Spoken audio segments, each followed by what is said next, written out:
Bismillahir Rahmanir Rahim. Alhamdulillahi Rabbil Alamin. Wa huwa waliyyus salihin wassalatu wassalamu ala ashrafil mursalin wa ala alihi wa ashabihi wa man tabi'ahum bi ihsanin ila yaumiddin, amma ba'd. எல்லாம் வல்ல அல்லாஹு ஜல்ல ஷானஹு தஆலாவை போற்றி புகழ்ந்தவனாக, வார்த்தையில் உண்மையானது அல்லாஹுடைய வார்த்தை, நடைமுறையில் சிறந்தது நபிகள் நாயகம் ஸல்லல்லாஹு அலைஹி வஸல்லம் அவர்களுடைய நடைமுறை, விடயங்களில் மிக கெட்ட காரியம், மார்க்கத்திலே புதிதாக நுழைவிக்கப்பட்டவைகள், அவைகள் அனைத்தும் வழிகேடுகள் எல்லாம் நாளை மறுமை நாளில் நரகத்திற்கிட்டு செல்லும் என்ற நபிகளாருடைய கூற்றை நினைவுபடுத்தியவனாக, ஏக இறைவனுடைய சாந்தியும் சமாதானமும் உங்கள் அனைவர் மீதும் உண்டாகட்டுமாக. அஸ்ஸலாமு அலைக்கும் வரஹ்மத்துல்லாஹி வபரகாத்துஹு. கண்ணியத்துக்குரிய சகோதரர்களே, அல்லாஹுடைய நல்லடியார்களே, இன்றைய காலத்தில்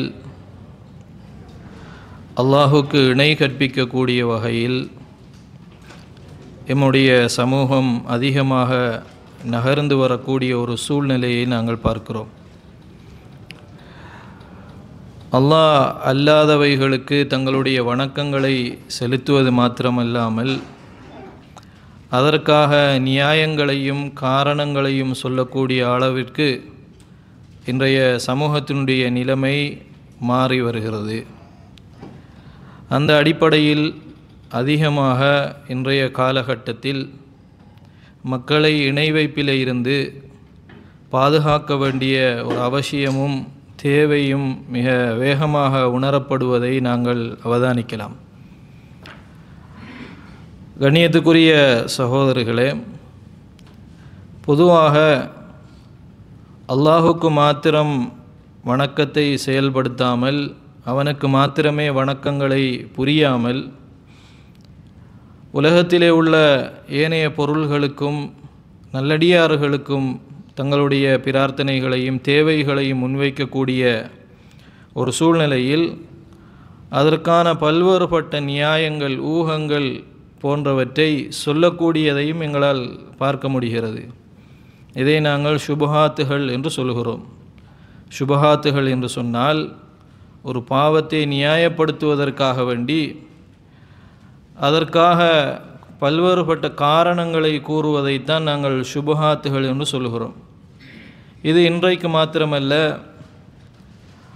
ஆதம் அலைஹிஸ்ஸலாத்து வஸ்ஸலாம் அவர்களுடைய காலம் முதல் இன்றைய நவீன காலம் வரை இந்த செயல்பாடு தொடர்ச்சியாகவே காலத்துக்கு காலம் ஒவ்வொரு வடிவங்களில், ஒவ்வொரு வாதங்களில், ஒவ்வொரு கருத்துக்களாக வெளிப்பட்டு கொண்டே இருக்கிறது. அப்படியான ஒரு நிலைமை தொடர்ந்து ஒவ்வொரு காலகட்டத்திலும் ஒவ்வொரு விதமாக சமூகத்திலே வந்து கொண்டுதான் இருக்கும். அந்த அடிப்படையில் அல்லாஹ் அல்லாதவர்களிடம், கபறுகளிடம் சென்று தங்களுடைய பிரார்த்தனைகளை முன்வைக்கக்கூடியவர்கள் என்ன சொல்கிறார்கள் என்று சொன்னால், அவர்கள் வைக்கக்கூடிய ஒரு விடயம், நாங்கள் நல்லடியார்களின் மூலம் அல்லாஹுவை நெருங்குகிறோம், அதுதான் எங்களுடைய நோக்கமாக இருக்கிறது. நாங்கள் நல்லடியார்களை வணங்கவில்லை, ஆனால் அவர்கள் மூலம் நாங்கள் அல்லாஹுவை நெருங்குகிறோம் என்கிற ஒரு வாதத்தை அவர்கள் முன்வைக்கிறார்கள். இது குறித்து அல்லாஹு ஜல்ல ஷானஹு தஆலா அல் குர்ஆனிலும் நபிகள் நாயகம் ஸல்லல்லாஹு அலைஹி வஸல்லம் அவர்கள் தங்களுடைய ஹதீஸிலும் எவ்வாறு இதை உணர்த்தியிருக்கிறார்கள் என்பதை நாங்கள் கற்றுக்கொள்வது இந்த இடத்தில் பொருத்தமாக இருக்கும் என்று நான் நினைக்கிறேன். கண்ணியத்திற்குரிய சகோதரர்களே, இதே ஒரு நிலைமைதான் நபிகள் நாயகம் ஸல்லல்லாஹு அலைஹி வஸல்லம் அவர்கள் வாழ்ந்து கொண்டிருக்கின்ற பொழுது மக்கத்து முஷ்ரிக்குகளினால் முன்வைக்கப்பட்டது. அவர்களும் என்ன சொன்னார்கள் என்றால், நாங்கள் நல்லடியார்களை வணங்கவில்லை, அவர்களை நாங்கள் ஒரு இடைத்தரகர்களாக எடுத்துக்கொள்கிறோம், எங்களை அவர்கள் அல்லாஹ்வின் பக்கம் நெருக்கி வைக்கிறார்கள் என்கிற அந்த அடிப்படையில் தான் அன்றைக்கு இருந்த முஷ்ரிக்குகளும் காணப்பட்டார்கள். இதே வாதத்தை தான் அவர்கள் எடுத்து வைத்தார்கள். அல்லாஹு ஜல்ல ஷானஹு தஆலா இதை பல விதங்களில் அல் குர்ஆனிலே சொல்லி காட்டுகிறான். அல்லாஹ் ஒரு இடத்தில் அல் குர்ஆனில் சொல்லுகின்ற பொழுது, வயஅபுதூன மின் தூனில்லாஹி மா லா யதுர்ருஹும் வலா யன்ஃபஉஹும். தங்களுக்கு எந்த நலவுமோ கெடுதியுமோ ஏற்படுத்த முடியாத அல்லாஹ் அல்லாதவர்களை அவர்கள் வணங்குகிறார்கள் என்று அல்லாஹு தஆலா அவர்களுடைய நிலைப்பாட்டை சொல்லிவிட்டு வயகூலூன ஹாஉலாஇ ஷுஃபஆஉனா இன்தல்லாஹ், அவர்கள் சொல்வார்கள் இவர்கள் எங்களுடைய கடவுளர்கள் அல்ல, ஷுஃபஆஉனா இன்தல்லாஹ், அல்லாஹ்விடத்தில் எங்களுக்காக சிபாரிசு செய்யக்கூடியவர்கள் என்று அவர்கள் சொல்லுவார்கள் என்று அல்லாஹு ஜல்லஷானஹு தஆலா அல் குர்ஆனிலே சொல்கிறான். அப்படியென்றால் அவர்கள் அங்கு வணக்கமாக நிறைவேற்றியது எதுவென்றால் அல்லாஹுடைய பார்வையில் அவர்களை அல்லாஹ்விடத்தில் சிபாரிசு செய்வதற்காக இடையில் ஏற்படுத்தி கொண்டதைத்தான் அல்லாஹு ஜல்லஷானஹு தஆலா இந்த இடத்தில் வணக்கமாக சொல்கிறான். வயஅபுதூன மின் தூனில்லாஹி மா லா யதுர்ருஹும் வலா யன்ஃபஉஹும், எந்த தீங்குமோ எந்த நலவுமோ ஏற்படுத்த முடியாததை அவர்கள் வணங்கி கொண்டிருந்தார்கள். வயகூலூன ஹாஉலாஇ ஷுஃபஆஉனா இன்தல்லாஹ், அல்லாஹ்விடத்தில் இவர்கள் சிபாரிசு செய்கிறார்கள் என்று அவங்க நம்பியிருந்தார்கள் என்று அல்லாஹு தஆலா சொல்கிறான். அன்புள்ள சகோதரர்களே, பொதுவாக மனிதனை பொறுத்தவரையில் அவனிடத்தில் ஒரு சுயநலம் எப்பொழுதும் இருக்கும். ஹல் நசீபு கிடைத்து கொண்டே இருக்க வேண்டும் என்று அவன் ஆசைப்படுவான். அதனால் சில நல்ல காரியங்கள் நடப்பதற்கு தாமதிக்கின்ற நேரத்தில் இப்படியான நல்லவர்கள் என்று கருதக்கூடியவர்களிடத்திலே அவன் செல்கிறான். சென்று அவர்களிடத்திலே போய் கோரிக்கைகளை முன்வைத்தால் காரியம் தைசீர், இலகுவாகும், எளிமையாகும், கஷ்டம் இல்லாமல் போகும், பரக்கத்துகள் கிடைக்கும் என்கிற அந்த நம்பிக்கை மனிதனிடத்தில் அந்த சுயநலத்தின் மூலம் உருவாகிறது.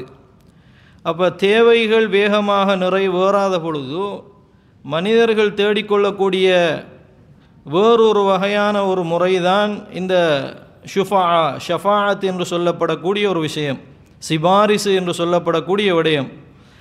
அதை அந்த முஷ்ரிக்குகள் கையாண்டார்கள். எப்படியாவது தாங்கள் கருதக்கூடிய நல்லவர்களிடத்திலே போய் கேட்டால் அவர்கள் அல்லாஹ்விடத்திலே நெருக்கமாக்கி வைத்து காரியங்களை இலகுபடுத்தி விடுவார்கள் என்பது அவர்களுடைய நம்பிக்கையாக இருந்தது என்று அல்லாஹு ஜல்லஷானஹு தஆலா இந்த வசனத்திலே சொல்கிறான். ஆக இந்த சிபாரிசுக்கான காரணம் என்னவென்றால் பெரும்பாலும் உமூர் துன்யவியா, உலக ஆசைதான் அவர்களுக்கு காரணமாக இருந்தது. அந்த உலக ஆசைகள், உலக ஆதாயங்களை அடைந்து கொள்ள வேண்டும் என்பதற்காக அவர்கள் ஏற்படுத்தி கொண்ட நம்பிக்கை தான் இந்த சிபாரிசு என்கின்ற விஷயம். அல்லாஹு தஆலா இன்னொரு இடத்திலே இதை இன்னொரு விதமாக சொல்லுகிறான். எப்படி அல்லாஹ் சொல்லுகிறான்? மா நஅபுதுஹும் இல்லா லியுகர்ரிபூனா இலல்லாஹி ஸுல்ஃபா. மா நஅபுதுஹும், நாங்கள் அவர்களை வணங்கவில்லை. எதற்காக நாங்கள் அவர்களை வணங்கவில்லை என்றால் அதனுடைய நோக்கம் என்னவென்று கேட்டால் இல்லா லியுகர்ரிபூனா இலல்லாஹி ஸுல்ஃபா, அல்லாஹ்வின் பக்கம் அவர்கள் எங்களை நெருக்கமாக ஆக்கி வைப்பார்கள் என்கிற நோக்கம்தான் எங்களுடைய நோக்கம். இல்லா என்ற இடத்திலே வருவது அந்த நோக்கத்தை வரையறுத்து சொல்வதற்கு சொல்வார்கள். இந்த நோக்கம்தான் எங்களுடைய நோக்கமாகவே இருக்கிறது. நாங்கள் ஏன் சிலைகளிடத்திலே போகிறோம் என்று சொன்னால், ஏன் நல்லடியார்களிடத்திலே போகிறோம் என்றால் அதனுடைய நோக்கம் இதுதான் என்று அவர்கள் சொல்லுகிறார்கள். இல்லா லியுகர்ரிபூனா இலல்லாஹி ஸுல்ஃபா, அல்லாஹ்வின் பக்கம் அவர்கள் எங்களை நெருக்கமாக்கி வைக்கிறார்கள் என்பதுதான் எங்களுடைய நோக்கமாக இருக்கிறது என்று அவர்கள் சொல்வதாக அல்லாஹு ஜல்லஷானஹு தஆலா அல் குர்ஆனில் அவருடைய நிலைப்பாட்டை சொல்லுகிறான். அப்போ இதில் உள்ள மிக முக்கியமான காரணம் என்னவென்றால் அல்லாஹ்வை அல்லாமல் வேறு நபர்களிடத்தில் வேறு இடங்களுக்கு ஏன் செல்லுகிறார்கள் என்று சொன்னால், பொதுவாக மக்கள் செல்லப்படுபவர்களிடத்திலே ஒரு மக்கானத், ஒரு மதிப்பு இருக்கிறது என்று அவர்கள் நம்புகிறார்கள். அவர்களிடத்தில் ஒரு ஜாஹ் இருக்குது என்று அவர்கள் நம்புகிறார்கள். ஜாஹ் என்பது ஒரு மனிதனிடத்தில் இருக்கக்கூடிய ஒரு கௌரவத்துக்கு சொல்வார்கள். ஒரு மனிதனிடத்தில் காணப்படுகின்ற மரியாதை, அதற்கு ஜாஹ் என்று சொல்வார்கள். அப்போ மனிதர்கள் யாரிடத்தில் ஜாஹ் இருக்கிறது என்று நம்புகிறார்களோ, மக்கானத், ஒரு மதிப்பும் அந்தஸ்தும் இருக்கிறது என்று ஒரு புனிதத்துவமான ஒரு பார்வையில் பார்க்கிறார்களோ, அவர்களிடத்திலே செல்வது அந்த காலத்திலேயும் வளமையாக இருக்கிறது, இந்த காலத்திலும் அது வளமையாக இருக்கிறது. அதனால தான் அல்லாஹ்விடத்திலே இவங்க நெருக்கமானவங்கன்னு அவங்க நம்பினார்கள். உண்மையில் நல்லடியார்கள் அல்லாஹுக்கு நெருக்கமானவர்கள் தான். நல்லடியார்கள், இறையச்சம் உள்ளவர்கள், அவர்கள் ஈமான்தாரிகள் என்று அல்லாஹு ஜல்லஷானஹு தஆலா அல் குர்ஆனிலே சொல்லுகிறான். ஆனால் இவர்கள் என்ன செய்தார்கள் என்றால், குறிப்பிட்ட சில நபர்களை, குறிப்பிட்ட சில சிலைகளை வரையறுத்து, இவர்களுக்கு அல்லாஹ்விடத்தில் ஒரு மிகப்பெரிய ஒரு மதிப்பும் மரியாதையும் கௌரவம் இருக்கிறது, இவர்களிடத்திலே போனால் இவர்கள் எங்களையும் நெருக்கமாக்கி வைப்பார்கள் என்பது அவர்களுடைய தர்க்கமாக இருந்தது. ஏனெனில் அவர்கள் அல்லாஹ்வுக்கு நெருக்கமானவர்கள். அல்லாஹ்வுக்கு நெருக்கமானவர்களிடத்திலே நாங்கள் போய் ஒரு விஷயத்தை கேட்கின்ற பொழுது எங்களுக்கும் நெருக்கம் ஏற்படும். அதனால தான் அவர்கள் சொன்னார்கள், இல்லா அலியு கர்ரிபூனா இலல்லாஹி ஜுல்ஃபா, எங்களை அல்லாஹின் பக்கம் ரொம்ப நெருக்கமாக ஆக்கி வைப்பார்கள் என்கிற நம்பிக்கையின் காரணமாகத்தான் இந்த காரியங்களெல்லாம் நாங்கள் செய்கிறோம் என்று அவர்கள் சொல்வதை அல்லாஹு தஆலா நோக்கமாக வெளிப்படுத்தி காட்டுவதை நாங்கள் பார்க்கலாம். இது 2வது வசனம் சகோதரர்களே. 3வது ஒரு வசனத்தை பாருங்கள். நாளை மறுமை நாளில் மஹ்ஷர் மைதானத்திலே எல்லா மனிதர்களும் வருவார்கள். நாளை மறுமை நாளில் மஹ்ஷர் மைதானத்தில் ஃபுராதா, எல்லாரும் தனிமையிலே வருவார்கள். வருகின்ற பொழுது அல்லாஹு ஜல்லஷானஹு தஆலா வதரக்தும் மா ஹவ்வல்நாக்கும் வரா அல்ஹூரிக்கும், உங்களுக்கு நாம் இறக்கிய வேதங்கள் சட்டங்களை எல்லாம் முதுகுக்கு பின்னால் போட்டுவிட்டு வந்திருக்கிறீர்கள் என்று அல்லாஹு தஆலா சொல்லிவிட்டு, மஹ்ஷர் மைதானத்தில் அல்லாஹு தஆலா எப்படி உணர்த்துவான் என்றால், வமா நரா மஅக்கும் ஷுஃபஆஅக்கும் அல்லதீன ஸஅம்தும் அன்னஹும் ஃபீக்கும் ஷுரகா, அதாவது உங்களுக்கு ஷஃபாஅத்து செய்வார்கள் என்று நீங்கள் யாரையெல்லாம் நினைத்தீர்களோ, ஷுஃபஆ யாரையெல்லாம் நீங்கள் நினைத்தீர்களோ அவர்களையெல்லாம் இப்பொழுது காணவில்லையே என்று அல்லாஹு தஆலா மறுமை நாளில் கேட்பான். இப்போ மறுமை நாளில் அல்லாஹ் கேட்குறான் என்றால் அவர்களுடைய நோக்கம் எதாக இருந்ததென்றால், மறுமையிலே காப்பாற்றுவாங்க, அல்லாஹ்விடத்திலும் காப்பாற்றுவார்கள். இன்றைக்கு பொதுவாக சமூகத்தில் அவுலியாக்கள் மஹ்ஷர் மைதானத்திலே மனிதர்களை காப்பாற்றுவார்கள் என்கிற நம்பிக்கை இருந்ததை போல அன்றைக்கும் அவர்களிடத்தில் இருந்தது. அதனால் அல்லாஹ் தஆலா விசாரணை மன்றத்தில் நடக்கிற அந்த செயற்பாடை பற்றி சொல்லுகின்ற பொழுது, எங்கே உங்களுடைய ஷுஃபாக்கள், சிபாரிசு செய்கிறவர்கள் என்று நீங்கள் நினைத்து நிறைய இபாதத்துகளை செய்தீர்களே, அவர்கள் இப்பொழுது எங்கே என்று அல்லாஹ் தஆலா கேட்குறான். அப்போ இதிலிருந்து எங்களுக்கு நோக்கம் வழங்குகிறது, சிபாரிசுக்காகவும் ஒரு பொது நலனுக்காகவும் சுயநலத்திற்காகவும் தான் உலகத்திலே உள்ள மனிதர்கள் அல்லாஹ் அல்லாதவர்களிடம் செல்கிறார்கள் என்பதை அல்லாஹு தஆலா இந்த வசனத்தினூடாக சொல்கிறான். இன்னொரு வசனத்தை பாருங்கள் சகோதரர்கள், ஏராளமான வசனங்கள் இருக்கின்றன.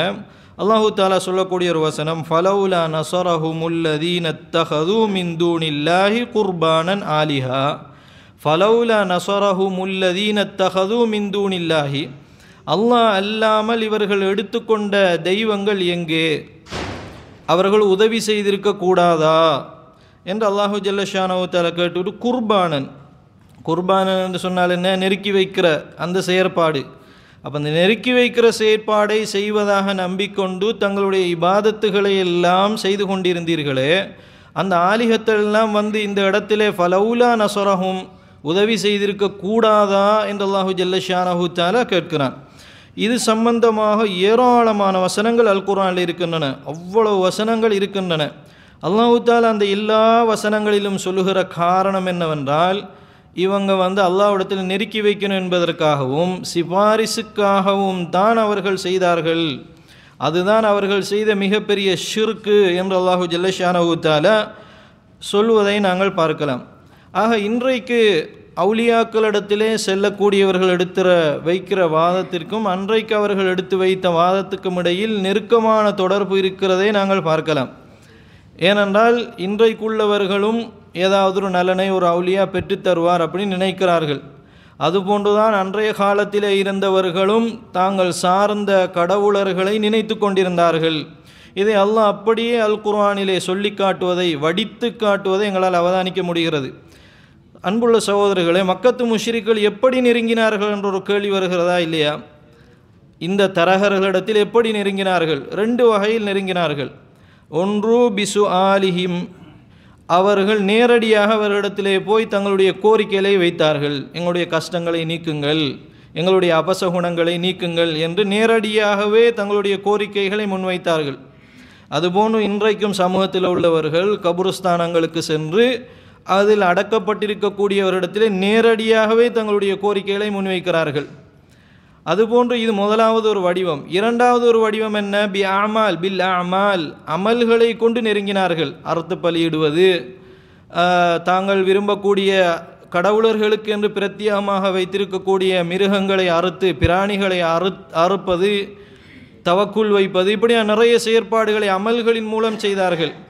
அதே மாதிரி இன்றைக்கு சமூகத்தில் என்ன செய்கிறார்கள், ஒரு குறிப்பிட்ட தினம் வந்துவிட்டால் அதில் ஒரு புனிதத்துவப்படுத்தி சாப்பாடு கொடுப்பது, அதெல்லாம் நமக்கு தெரிந்த விஷயம்.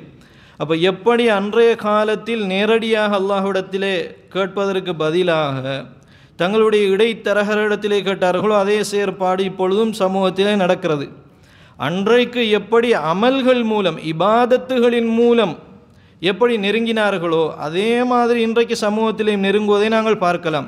கண்ணியத்திற்குரிய சகோதரிகளே, அதனால் அல்லாஹுவை நாங்கள் வணங்கவில்லை, அதாவது அவுலியாக்களை நாங்கள் வணங்கவில்லை, அல்லாஹுவைத்தான் வணங்குகிறோம் என்கிற வாதத்தை அல்லாஹு ஜல்லஷானஹு தஆலா இந்த வசனங்களினூடாக நீக்குவதை நாங்கள் பார்க்க முடியும். கண்ணியத்திற்குரிய சகோதரர்களே, அன்றைக்கிருந்த முஷ்ரிக்குகள் அல்லாஹுவை முழுமையாக நம்பியிருந்தார்கள். எப்படி இன்றைக்கு முஸ்லீம்களாக இருக்கக்கூடியவர்கள் அல்லாஹுவை முழுமையாக நம்பினார்களோ அதுபோன்றுதான் அன்றைக்கிருந்த முஷ்ரிக்குகளும் அல்லாஹுவை முழுமையாக நம்பினார்கள். இதற்கு நாங்கள் பல காரணங்களை சொல்லலாம். உதாரணமாக ஒரு 5 அல்லது 6 காரணங்களை பாருங்கள். மக்கத்து முஷ்ரிக்குகள் தெளிவாகவே அல்லாஹுதான் கடவுள், தத்பீர் பண்ணுவது, அடக்கி ஆட்சி செய்வது, மனிதர்களை பாதுகாப்பது, இந்த உலகத்தை நிர்வகிப்பது, பிள்ளை பாக்கியத்தை கொடுப்பது எல்லாமே இறைவன்தான் என்றவர்கள் தெளிவாக நம்பியிருந்தார்கள். அல்லாஹ் அல் குர்ஆனில் அதிகமான இடங்களில் அதை சொல்கிறான்.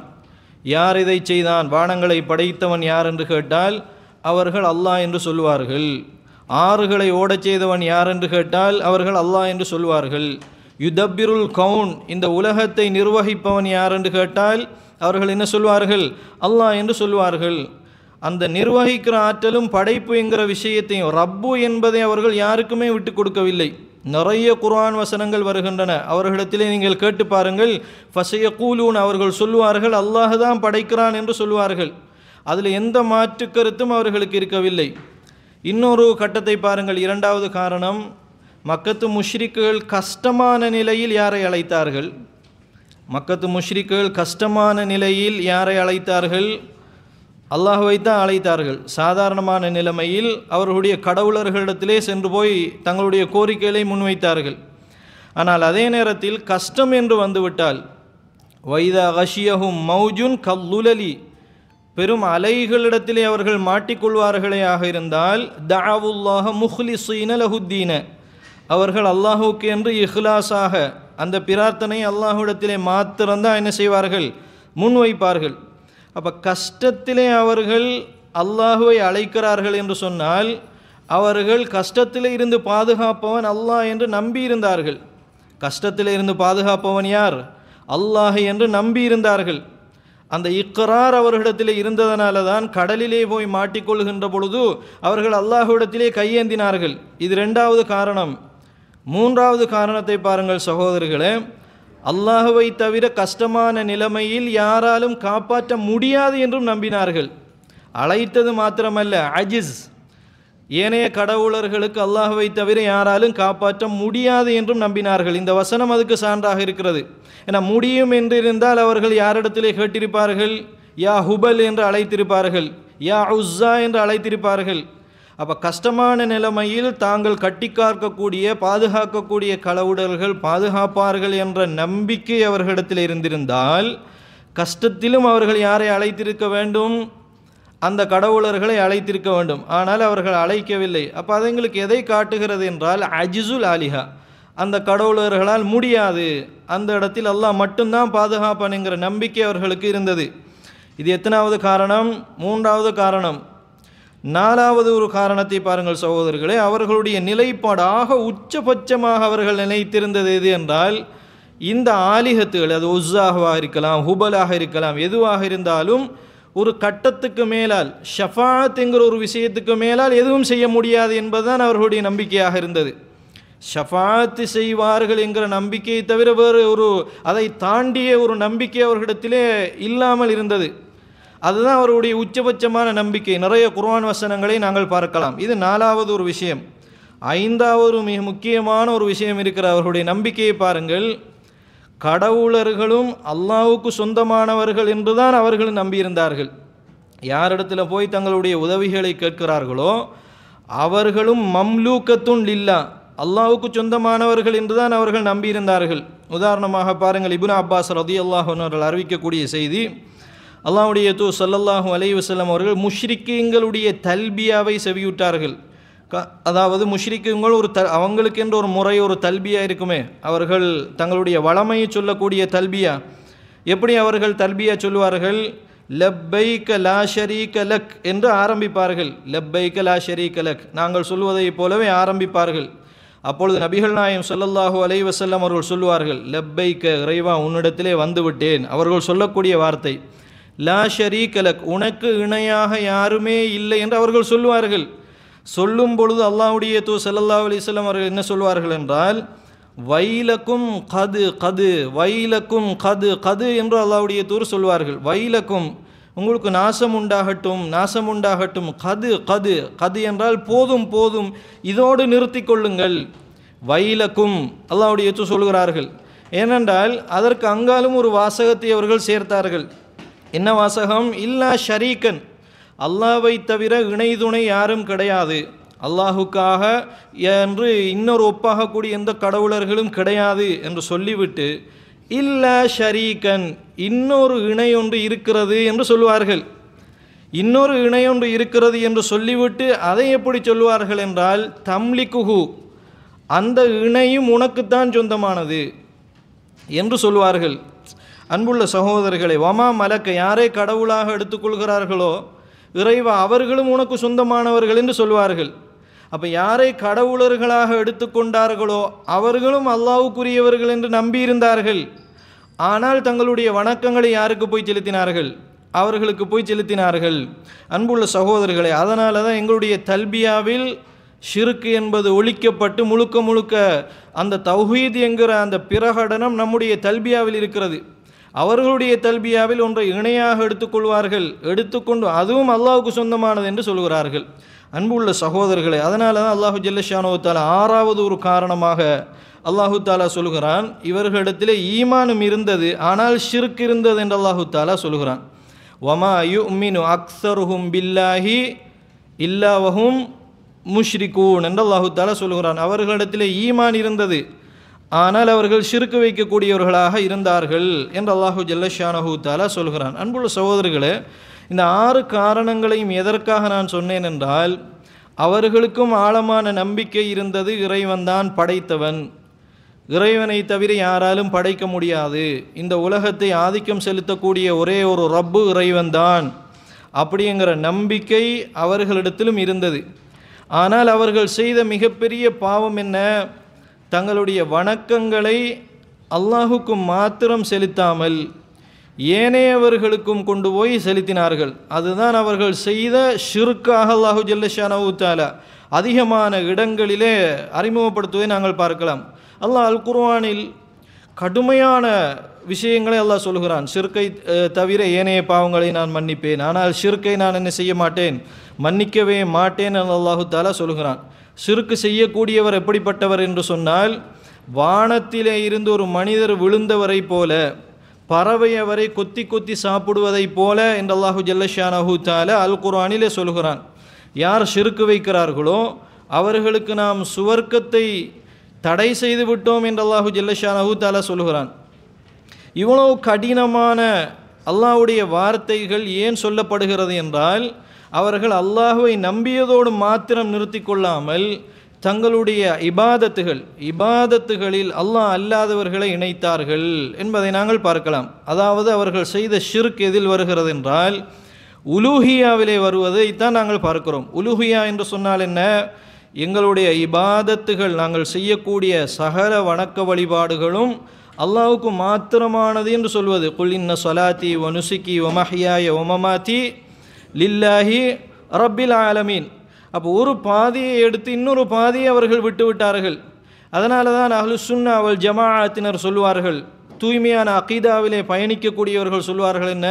ஒரு மனிதனுடைய ஈமான் எப்பொழுது சம்பூர்ணமடையும் என்றால், தௌஹீதுர் ருபூபியா என்கிற அந்த விஷயமும் தௌஹீதுல் உலூஹியா என்கிற விஷயமும் ரெண்டும் இணைகிற பொழுதுதான் ஒரு மனிதன் மூமினாக மாற முடியும். வெறுமனே ஒரு மனிதன் இறைவனை நம்புவதோடு மாத்திரம் அவன் மூமினாக மாற முடியாது. தன்னுடைய அந்த நம்பிக்கையை தன்னுடைய செயற்பாட்டில் அவன் வெளிப்படுத்த வேண்டும். தௌஹீதுல் உலூஹியாவில் தான் பாரிய ஒரு பிழையை யார் விட்டிருக்கிறார்கள்? மக்கத்து முஷ்ரிக்குகள் விட்டிருக்கிறார்கள். அதே ஒரு தவறை இன்றைக்கு சமூகத்திலே செய்து கொண்டிருப்பதை நாங்கள் பார்க்கலாம். கண்ணியத்திற்குரிய சகோதரர்களே, இது எல்லாவற்றையும் நாங்கள் சுருக்கி பார்த்தோமையாக இருந்தால், அத்தவசுத், எமக்கும் இறைவனுக்கும் இடையில் ஏதாவது ஒரு விஷயத்தை ஏற்படுத்தி கொள்வது என்பதுதான் இங்கு மிகப்பெரிய ஒரு பாவமாக இருக்கிறது. ஏனெனில் அல்லாஹு ஜல்லஷானஹு தஆலா நபி இப்ராஹிம் அலைஹிஸ்ஸலாத்து வஸ்ஸலாம் அவர்களை அனுப்பினான். எதற்காக வேண்டி? அல்லாஹுக்கு மாத்திரமே வணக்கத்தை செயற்படுத்த வேண்டும் என்பதற்காக. எனவே இந்த இடத்தில் சிபாரிசு என்பது அல்லாஹுக்கு மாத்திரமே சொந்தமானது. அஷ்ஷஃபாஅத்து லில்லாஹ், சிபாரிசு செய்கிற அந்த அதிகாரம் அல்லாஹுக்கு மாத்திரம்தான் உள்ளது. அல்லாஹு தஆலா யாருக்கு நாடுகிறானோ அவரை தவிர வேறு யாருமே சிபாரிசு செய்ய முடியாது. அல்லாஹ் அல் குர்ஆனில் அதிகமான இடங்களில் இதை சொல்லி காட்டுகிறான். கண்ணியத்திற்குரிய சகோதரர்களை, இந்த உரிமை சிபாரிசாக எடுத்துக்கொள்ளுதல் என்ற அந்த உரிமை இந்த உலகத்தில் யாருக்கும் வழங்கப்படவில்லை.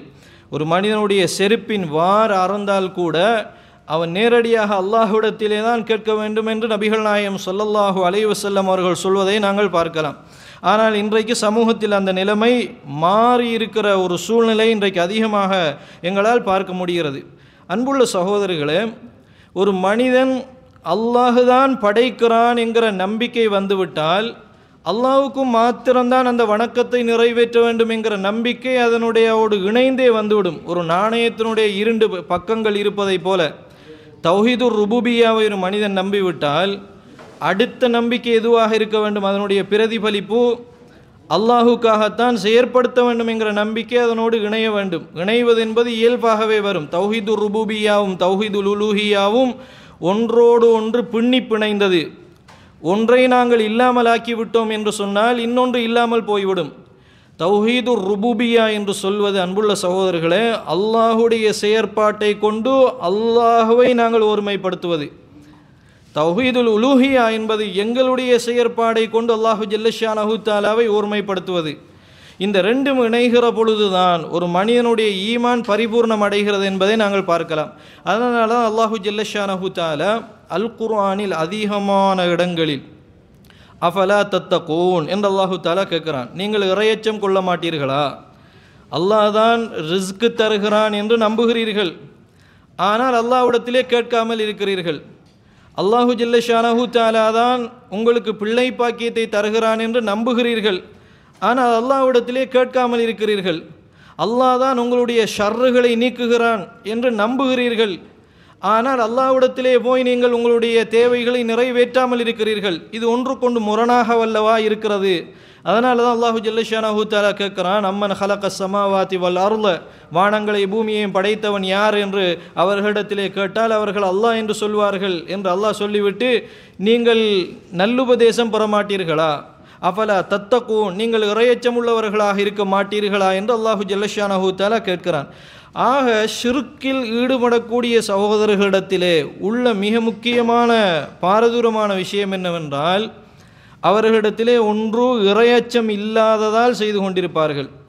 இது மிக முக்கியமான காரணம். அதனால தான் அல்லாஹு ஜல்லஷானஹு தஆலா அஃபலா தத்தகூன் என்று அல்லாஹு தஆலா கேட்கிறான். அல்லது பெருமையின் காரணமாக அல்லாஹ்விடத்திலே மாத்திரம் கேட்காமல் ஏனையோரிடத்திலே போய் கேட்பார்கள். அல்லாஹ் அல் குர்ஆனில் அதிகமான இடங்களில், அன்புள்ள சகோதரர்களை, ஷிர்க் வைக்கக்கூடியவர்களுக்கு அல்லாஹ் பெருமை உள்ளவர்கள் என்று அல்லாஹ் சொல்கிறான். நிறைய சத்தியத்துக்குரிய வசனங்களிடத்திலே சொல்லப்பட்டாலும் பெருமையின் காரணமாக அவர்கள் அவுலியாக்களிடத்திலே செல்லுவார்கள். இப்படியான காரணங்களினால் கண்ணியத்திற்குரிய சகோதரர்களே, இன்றைக்கு பொதுவாக சமூகத்திலே ஷிர்க் இருந்து வருவதை எங்களால் அவதானிக்க முடியும். அன்புள்ள சகோதரர்களே, இந்த ஷிர்க் உருவாகுவதற்கான படித்தரங்களை இந்த இடத்திலே சொல்லலாம் நான் நினைக்கிறேன். எப்படி சமூகத்திலே ஷிர்க் உருவாகிறது, அதற்கான படித்தரங்கள் என்ன? முதலாவது, எங்கிருந்து ஷிர்க் ஆரம்பிக்கிறது என்றால், ஒரு சாதாரணமாக உலகத்திலே ஏனைய மனிதர்களை போன்று படைக்கப்பட்ட ஒரு மனிதனிடத்தில் ஒரு நல்ல விஷயம் வெளிப்பட்டு விட்டால், அதுக்கு ஸலாஹ் என்று சொல்வார்கள். ஒரு மனிதரை நாங்கள் பார்க்கின்ற பொழுது அவர் நல்ல சீர்திருத்தவாதியாக இருக்கிறார், நல்ல சூரத்தாக இருக்கிறார், நல்ல கண்ணியவானாக இருக்கிறார், இறையச்சம் உள்ளவராக இருக்கிறார். இப்படியான மனிதர்களை பார்க்கின்ற பொழுது சாதாரணமான பொதுமக்களுக்கு என்ன உள்ளத்தில் ஏற்படுகிறது என்றால், இவரிடத்திலே ஸலாஹ் இருக்கிறது, சீர்திருத்தம் இருக்கிறது, நல்ல மனிதராக இருக்கிறார் என்று அந்த மனிதரை முதலாவது என்ன செய்கிறார்கள்? கவருகிறார்கள். அந்த மனிதரை ஒரு புண்ணியமான ஒரு மனிதராக முதலாவது பார்க்க ஆரம்பிக்கிறார்கள். எப்பொழுது ஒரு மனிதன் இன்னொரு மனிதனை தக்தீஸ் என்று சொன்னால் என்ன, புனிதப்படுத்த ஆரம்பிக்கிறானோ அதுதான் ஷிர்க்குடைய முதலாவது படித்தரமாக இருக்கிறது. இன்றைக்குள்ள தலைவர்களை அப்படித்தான் மக்கள் நினைக்கிறார்கள். ஒரு சமூக கட்டமைப்புடைய தலைவரை அவரை ஒரு தலைவராக எடுத்துக்கொள்வாரையாக இருந்தால் தன்னை ஒரு சிஷியனாக மாற்றிக்கொண்டு அவரை ஒரு புனிதனாக நினைப்பது, தக்தீஸ் பண்ணுவது, புனிதத்துவப்படுத்துவது. எப்பொழுது இன்னொரு மனிதனை நாங்கள் அளவுக்கு மீறி புனிதப்படுத்த ஆரம்பிக்கிறோமோ அந்த இடத்தில் ஷிர்க்கினுடைய முதலாவது வாயில் திறக்கப்படுகிறது. கண்ணியத்திற்குரிய சகோதரர்களே, இதுக்கு சொல்லுவார்கள், அதாவது நன்னடத்தையினுடைய வெளிப்பாட்டை பார்த்து இன்னொருவர் கவருவது. இன்றைக்கு பொதுவாக அதுதான் நடக்கிறது. ஒரு சமூகத்தினுடைய தலைவராக இருந்து வழிகாட்டுகிறார் என்று சொன்னால், எதையாவது ஓதி காட்டுகிறார் என்று சொன்னால், அவரிடத்திலே போகின்ற பொழுது அவர் மீது அளவுக்கு மீறிய ஒரு மரியாதை ஏற்படுகிறது. இந்த அளவுக்கு மீறிய மரியாதை முதலாவது ஏற்படுகின்ற பொழுது மனிதர்கள் என்ன செய்ய ஆரம்பிக்கிறார்கள் என்றால், ஒரு மனிதன் இன்னொரு மனிதனை புனிதப்படுத்த ஆரம்பிக்கிறார்கள். இது ஷிர்க்கினுடைய முதலாவது வாயில் திறவுபடுவதற்கான முதலாவது விஷயம். கண்ணியத்துக்குரிய சகோதரர்கள், இது திறவுபட்டு விட்டால் அடுத்ததாக என்ன நடக்கிறது? அவர் இருக்கக்கூடிய இடம் புனிதமானது என்று நம்புகிறார்கள். முதலாவது மனிதனிடத்தில் புனிதத்துவத்தை தேடுகிறார்கள். இரண்டாவது என்ன நடக்கிறது? அவர் சார்ந்த இடங்கள் புனிதமாக மாறுகிறது. அவர் உடுக்கக்கூடிய ஆடைகளை மனிதர்கள் புனிதமாக நினைக்கிறார்கள். அவர் குடித்துவிட்டு மிஞ்சிய அந்த பானத்தை மனிதர்கள் புனிதமாக நினைக்கிறார்கள். அவர் வசிக்கக்கூடிய அந்த இடங்களை மனிதர்கள் புனிதமாக நினைக்க ஆரம்பிக்கிறார்கள். இது ஷிர்க்கினுடைய இரண்டாவது வாசல் ஆரம்பிப்பதற்கான இடம். ஒருவரை புனிதப்படுத்துகின்ற பொழுது இரண்டாவது என்ன சம்பந்தப்படுகிறது என்றால், அவரோடு சம்பந்தப்படக்கூடிய அனைத்தும் புனிதம் என்று அங்கு மாறுகிறது. அன்புள்ள சகோதரிகளே, இது இரண்டாவது வாசல். மூன்றாவது வாசல் என்ன? ஒரு அவுலியாவாக கருதப்பட்ட ஒரு மனிதர் மரணித்து விடுகிறார் என்று வைத்துக் கொள்ளுங்கள்.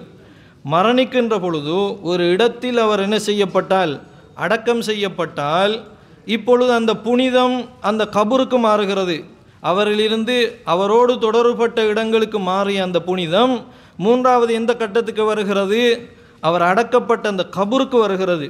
அதனால தான் இன்றைக்கு சமூகத்திலே பரவலாக நாங்கள் பார்க்கலாம், அல்லாஹு ஜல்ல ஷானஹு தஆலா பாதுகாக்க வேண்டும், கபறுகளை போய் தடவுவார்கள். அதுக்குரிய காரணம் என்னவென்றால், உள்ளே இருப்பவர்களுடைய அந்த புனிதம் அந்த கபருக்கு கடத்தப்படுவது போன்ற ஒரு உணர்வு, அந்த சைக்காலஜிக்கு அவர்கள் மாறிவிடுகிறார்கள். அந்த நிலைமை என்ன செய்கிறார்கள்? கபரை தடாவுவது, அதை தொட்டு கொஞ்சுவது, அதில் மூடப்பட்டிருக்கக்கூடிய சீலைகளை வைத்து பரக்கத் தேடுவது, இப்படி மூன்றாவது கட்டத்துக்கு மாறுவதை அன்புள்ள சகோதரனாக பார்க்கிறோம். இந்த மூன்றாவது கட்டம் இருக்கிறதே, இது மிக ஆபத்தான ஒரு கட்டம். ஏனென்றால் இன்றைக்கு பொதுவாக அவுலியாக்களை நம்பக்கூடியவர்கள் அவுலியாக்களை அளவுக்கு மீறி நேசிக்கிறார்கள். அந்த நேசம் அவருடைய உள்ளத்தை குடிகொள்கிறது. அல்லாஹு தஆலா அதிகமான இடங்களில் சொல்லுகிறான். அதில் ஒரு விஷயம்தான் என்னது? யுஹிப்பூனஹும் கஹுப்பில்லா, அல்லாஹ்வை நேசிப்பதைப் போல அங்கு அடக்கப்பட்டிருக்கக்கூடியவர்களையும் அவர்கள் தரகர்களாக எடுத்துக்கொள்வர்களையும் அவர்கள் நேசிக்கிறார்கள். அந்த நேசம் இருக்கிறதே சகோதரர்களே, அது ஆபத்தானது. எவ்வளோ சத்தியத்தை நீங்கள் சொன்னாலும் ஏற்றுக்கொள்ள விடாது. அந்த நேசம் அதிகரித்து விட்டால், அவரை ஒரு மகான் என்று நம்பிவிட்டால், அந்த இடமும் புனிதமாகிவிட்டால், நாலாவது ஒரு மிக பாரதூரமான ஒரு கட்டம் உருவாகிறது. என்ன பாரதூரமான கட்டம் என்றால், நாங்கள் செய்கிற தனிமையில் செய்கிற வணக்க வழிபாடுகள் இருக்கின்றனவே, இந்த தனிமையில் செய்கின்ற வணக்க வழிபாடுகளை வீட்டிலே செய்கிற சுன்னத்தான வணக்கங்கள் வீட்டிலே நாங்கள் செய்கிறோம். அல்லாஹ்வுடைய தூதர் சுன்னத்தான வணக்கங்களை வீட்டிலே செய்வதற்கு சிறப்பு சொல்லி இருக்கிறார்கள். அல்லாஹ்வுடைய தூதர் சுபஹுக்கு முன் சுன்னத்தை வீட்டிலே தொழுது விட்டு சொல்லுவார்கள். ஆனால் இப்பொழுது நிலைமை என்ன மாறுகிறது என்றால், வீட்டில் செய்யக்கூடிய திக்ர்கள் தொழுகைகள் எல்லாம் அந்த நல்லடியாரோடு சம்பந்தப்பட்ட இடங்களில் போய் செய்வதற்கான ஒரு வாய்ப்பை மனம் தேடும். ஏனென்றால் உள்ளே இருப்பவரிடத்தில் ஒரு அந்த சலாஹ் இருக்கிறது என்ற காரணத்தினால் சகோதரர்களே, 4வது கட்டம், அவர் சம்பந்தப்பட்ட இடங்களில் போய் இபாதத் செய்ய ஆரம்பிப்பார்கள். சம்பந்தப்பட்ட இடங்களில் போய் இபாதத் செய்ய ஆரம்பிப்பார்கள். இபாதத் செய்ய ஆரம்பிக்கின்ற பொழுது கூட அவர்கள் சாதாரணமாகத்தான் இபாதத் செய்வார்கள். ஒரு இடத்திலே ஒரு நல்லடியார் அடக்கப்பட்டிருக்கிறார், 4 சுவரை வளைத்து கட்டிவிட்டு அதற்கென்று ஒரு பேரை போட்டு விடுவார்கள். எப்பொழுது காலங்கள் வருகின்ற பொழுது ஒரு சீசனுக்காக அங்கே போய் 4 திக்ர் மஜ்லிஸ்களை செய்துவிட்டு எழும்பி வந்து விடுவார்கள். ஏன்னா அந்த இடத்தில் திக்ர் செய்வது புனிதம் என்று நம்புவார்கள். மஸ்ஜிதில் திக்ர் செய்வதை விட அந்த இடத்தில் திக்ர் செய்வது புனிதம் என்று நம்புவார்கள். இன்னும் எல்லை மீறினால் அல்லாஹு ஜல்லஷானஹு தஆலா ஹரம் என்று புனிதப்படுத்தி இருக்கக்கூடிய இடங்களில் போய் செய்யக்கூடிய அமல்களை விட இந்த நல்லடியார்கள் அடக்கப்பட்டிருக்கக்கூடிய இடங்களுக்கு போய் அமல் செய்வது சிறப்பு என்கிற ஒரு கட்டத்துக்கு அந்த நிலைமை மாறிக்கொண்டு வரும். வருகிற பொழுது கூட உள்ளே இருப்பவருக்கு அமல்களை செலுத்துவார்களா? இல்லை. அந்த இடத்தில் அமல் செய்வது நல்லது என்ற காரணத்தினால் போய் அமல் செய்கிறார்கள். இது 4வது மிக ஆபத்தான கட்டம் சகோதரர்களே. 5வது கட்டம் என்ன? அதுதான் முஷ்ரிக்குகளுடைய அந்த நிலைமை. என்ன முஷ்ரிக்குகளுடைய நிலைமை? எங்களை அவர்கள் அல்லாஹ்வின் பக்கம் நெருக்கி வைக்கிறார்கள் என்ற அந்த நம்பிக்கை இருக்கிறது. இது அந்த 4வது கட்டத்துக்கு பிறகு 5வது கட்டத்துக்கு வருகிறது. நல்லடியார் உள்ளே இருக்கிறார், நாமோ பாவியாக இருக்கிறோம். நிறைய அவர்களுடைய கவிதைகளை பாருங்கள். நாமோ அதாவது கவலையோடு இருக்கிறோம், கஷ்டத்தோடு இருக்கிறோம், பாவத்தோடு இருக்கிறோம், இதோ கையேந்தி வருகிறோம் என்கிற நிறைய பாடல்களை அவர்கள் பாடுவார்கள். அது எந்த கட்டம் என்றால் இந்த 5வது கட்டம். அப்போ உள்ளே இருப்பவரிடத்தில் போய் ஒரு சஜஷனை முன்வைப்பது என்ற கட்டத்தில் அது ஆரம்பித்து இறுதியாக அவர்களை இடைத்தரகர்களாக உசத்தா, அல்லாஹுக்கும் மனிதர்களுக்கும் இடையிலே உள்ள நேரடி தரகர்களாக எடுத்துக்கொண்டு பிறகு அல்லாஹ்விடத்திலே வைக்கப்பட்ட துஆக்கள் எல்லாம் நேரடியாக யா வலி அல்லாஹ் என்று மாறிவிடுகிறது. நஅூது பில்லாஹ், அல்லாஹுடைய வலியே என்ற அந்த நிலைமைக்கு மாறி 6வது கட்டம் ஷிர்க்கிலே போய் முழுமையாக விழக்கூடிய ஆபத்தான நிலைமை பார்க்கிறோம். சகோதரர்களே, இது வெறுமனே பயானுக்காக சொல்லப்படுகிற விஷயமா என்றால் திட்ட தெளிவாக அவர்கள் சொல்லுகிறார்கள். அல்லாஹ்வுக்குரிய ஆற்றலை இன்றைக்கு மனிதர்கள் அவுலியாக்களுக்கு இருக்கிறது என்று தெளிவாக சொல்லுகிறார்களா இல்லையா? எந்த அளவுக்கு சொல்லுவார்கள் என்றால் லௌலா லிஜாமு ஷரியா அவர்களுடைய பேச்சுக்களையெல்லாம் நீங்கள் எடுத்து பாருங்கள். ஷரியாவுடைய கடிவாளம் மட்டும் இல்லை என்றால், அதாவது அப்துல் காதர் ஜீலானி அவர்களுடைய அந்த ஆற்றலை பற்றி அவர்கள் சொல்லுகின்ற பொழுது அப்துல் காதர் ஜீலானி அவர்கள் சொல்வதாக சொல்லுவார்கள். அதிகமாக நீங்கள் வலைத்தளங்களிலே பார்க்கலாம். லௌலா லிஜாமு ஷரியா, ஷரியாவுடைய கட்டுப்பாடு மட்டும் இல்லை என்றால் உங்களுடைய வீட்டுக்குள் உள்ளதையும் நான் சொல்லுவேன், உங்களுடைய வீட்டுக்குள் நீங்கள் எதையெல்லாம் செய்கிறீர்களோ அதையும் நான் அறிவிப்பேன் என்று அந்த ஆற்றல் கூட எனக்கு இருக்கிறது. ஆனால் ஷரியாவுடைய ஒரு கட்டுப்பாடு இருப்பதனால என்னுடைய வாயை நான் அடக்கி கொண்டிருக்கிறேன், எல்லாம் எனக்கு தெரிகிறது என்று அவுலியாவுக்கு அந்த ஆற்றல் இருப்பதாக பொய்களை ஏற்படுத்தி இன்றைக்கு சொல்லுகிறார்களா இல்லையா? இதெல்லாம் பாரதூரமான விஷயமா இல்லையா சகோதரர்களே? மிக பாரதூரமான விஷயம். அல்லாஹு ஜல்லஷானஹு தஆலா நம் சமுதாயத்தை இந்த மோசமான விஷயத்திலிருந்து பாதுகாக்க வேண்டும். இது எப்படி ஆரம்பிக்கும் என்றால், அன்புள்ள சகோதரர்களே, ஒருவர் அவுலியாவாக ஆரம்பிக்கின்ற பொழுது அவரை மதிக்கின்ற ஒரு நிலை தான் ஆரம்பத்தில் இருக்கும். 2வது கட்டம் என்னவென்றால், நான் ஏற்கனவே 5 கட்டங்கள் சொல்லியிருக்கிறேன். இந்த அவுலியாவோடு சம்பந்தப்பட்டு வருகின்ற பொழுது 2வது கட்டம் என்னவென்றால், ஒரு புனிதமான மனிதர் என்று வந்துவிட்டு 2வது எப்படி வரும் என்றால் அவுலியாக்களை ஒரு வகையில் நபிமார்களோடு இணைக்கிற அளவுக்கு வரும். உதாரணமாக நபி ஈசா அலைஹிஸ்ஸலாத்து வஸ்ஸலாம் அவர்களுக்கு அல்லாஹு ஜல்லஷானஹு தஆலா நிறைய அற்புதங்களை செய்வதற்கான ஆற்றலை கொடுத்திருந்தான். அவர்கள் சொல்கிறார், வ உனப்பியுக்கும், நான் உங்களுக்கு அறிவிப்பேன், நீங்கள் எதை சேமிச்சிருக்கிறீங்கிறத நான் அறிவிப்பேன் என்று நபி ஈசா அலைஹிஸ்ஸலாத்து வஸ்ஸலாம் அவர்கள் சொல்லுகிறார்கள். இது அல்லாஹு ஜல்லஷானஹு தஆலா கொடுத்த முஅஜிஸத். இந்த முஅஜிஸத் என்ன செய்வது என்றால், ஒரு சாதாரண மனிதனுக்கு தஅதியா, கடத்துவது. நபிமார்களுக்குள்ள முஅஜிஸாக்களை சாதாரணமான மனிதனுக்கு கடத்துவது. இது ஒரு மனிதனை புனிதன் என்று நினைத்த பொழுது அடுத்த கட்டமாக வருகிற விஷயம். அப்போ நபிமார்களுக்கு உள்ள அந்த ஆற்றல்கள் அல்லாஹு ஜல்லஷானஹு தஆலா ஸ்பெஷலாக அல்லாஹ் தேர்வு செய்து சில கட்டங்களில் அல்லாஹ் விசேடப்படுத்தி நபிமார்களுக்கு கொடுப்பான். அது ஒரு எக்ஸப்ஷனான விஷயம். அல்லாஹு ஜல்லஷானஹு தஆலா தூதுவர்களுக்கு வழங்குகிற ஆற்றல்.